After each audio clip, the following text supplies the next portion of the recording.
आपने तो हमारी स्टेट को तोड़ा और स्टेट के हिंदुस्तान अपने सेकुलरिज्म पे कायम रहे, अपनी डेमोक्रेसी पे कायम रहे, लेकिन आज उसके मुख्तलिफ हो रहा है, उस चीज़ पे अमल नहीं हो रहा है। जो कुछ हिंदुस्तान में अक़लीतों के साथ हो रहा है, ख़ास तौर पे मैं उत्तर प्रदेश का जिक्र करूँगा कि जो वाक़यात वहाँ हो रहे हैं वो हम सब के लिए बाइस परेशानी हैं। और ये चीज़ जो है,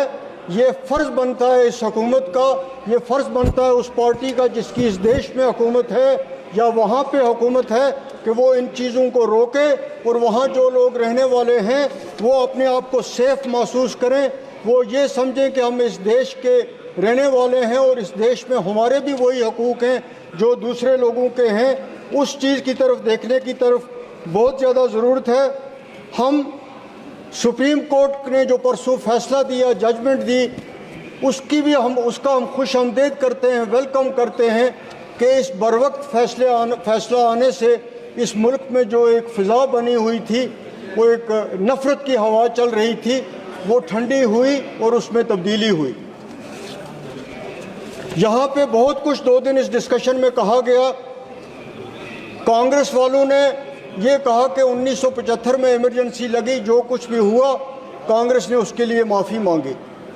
लेकिन आपने भी कई ऐसे वाक़यात किए जिस पर आप बिल्कुल खामोश हैं, आप उस पर कुछ भी नहीं बोलते हैं कि क्या आप उनको किस तरह जस्टिफाई करें या किस तरह आप उसको कंडेम करें। आपकी तरफ से कोई ऐसी चीज़ नहीं आती है, सिर्फ एक इल्ज़ाम लगाने का सिलसिला दोनों तरफों से कायम है। यहाँ पे ये कोट किया गया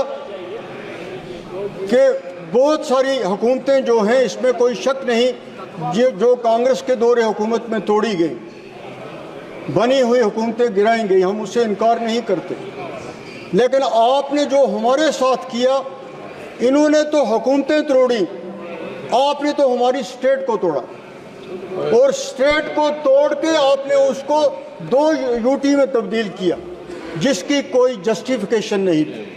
जिसका कोई उसकी ज़रूरत नहीं थी। एक फुल फ्लेज स्टेट थी, उसको आपने तोड़ा और फिर आपने कहा कि नहीं जी, हम स्टेट जो है वो सिर्फ इलेक्शन का इंतज़ार कर रहे हैं, इलेक्शन जैसा होगा उसी वक्त वहाँ स्टेट जो है वो दोबारा बहाल होगी, लेकिन उसके बाद उस बारे में भी हमने कुछ भी नहीं सुना।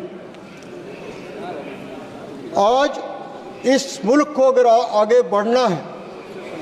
इस मुल्क को अगर चलना है, इस मुल्क को अगर इसका सेकुलरिज्म रखना है, तो हम सब ने मिल के चलना है, तब ये मुल्क तरक्की कर सकता है और तब इसकी जो इमेज पूरी दुनिया में है वो कायम रह सकती है। कृपया आज अगर ये डिस्क्रिमिनेशन की पॉलिसी चलेगी, किसी रीजन के साथ हो, किसी रिलीजियस के साथ हो, तो फिर ये देश तरक्की नहीं कर सकता है। इसको आपने उस लिहाज से चलाना है, ये आप पे फ़र्ज़ आयद होता है क्योंकि आप यहाँ पे हुकूमत कर रहे हैं। वो बहुत ज़्यादा जो बात यहाँ पे कल परसों से चर्चा में बनी हुई है कि शेड्यूल्ड कास्ट, शेड्यूल्ड ट्राइब, तो इन लोगों को जितना कुछ कहा जा रहा है, मैं आज ही की हुकूमत को नहीं कहता, मैं पहले से कह रहा हूँ कि जिस तरीके से इनको बदनाम किया जा रहा है, जिस तरीके से एक पब्लिसिटी दी जा रही है कि बहुत कुछ इनको दी जा रही हैं, बहुत बड़ी कंसेशंस हैं, बहुत बड़े कानून हैं इनके लिए, उन पे किसी भी दौर में अमल नहीं हुआ। ख़ास तौर पे आपके दौर में भी वही हालत रही है। इसलिए बार बार ये कहना और कहने के बावजूद कुछ ना होना जो है वो एक बड़े अफसोस